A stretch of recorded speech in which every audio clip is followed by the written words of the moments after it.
এই হচ্ছে তার বর্তমান অবস্থা। মাশাআল্লাহ সে খুব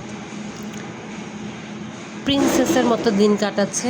আমার যতটুকু সামর্থ্য আছে বাকি ৭ জন বিড়ালের সাথেই ও আছে। এখনও পর্যন্ত ওকে নিয়ে আমি অ্যাডপশনের কোনো চিন্তা করি নাই। তো ডিওয়ার্মিং ডান, ওর হচ্ছে ফ্লি মেডিসিনও ডান।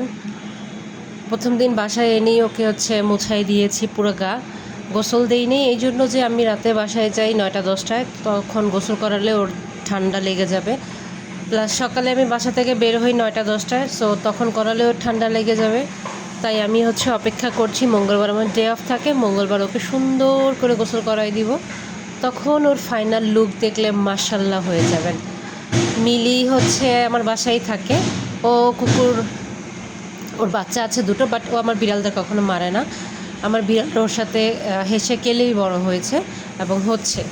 সো কোনো টেনশন নাই, কুকুর ও আমাদের ওদের গায়ে কোনো হাতই দেয় না। ওর প্রথম দিন দেখে হয়তো ভয় পাচ্ছে, আস্তে আস্তে ও ম্যাচ হয়ে যাবে ওদের সাথে।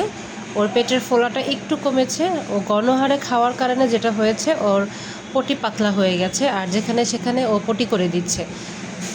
আমার হাজব্যান্ড বাসায় যেয়ে দেখে সে বিছানায় ৩-৪ জায়গায় পটি করে রেখে দিছে, ও সুন্দর করে সেটা ক্লিন করছে।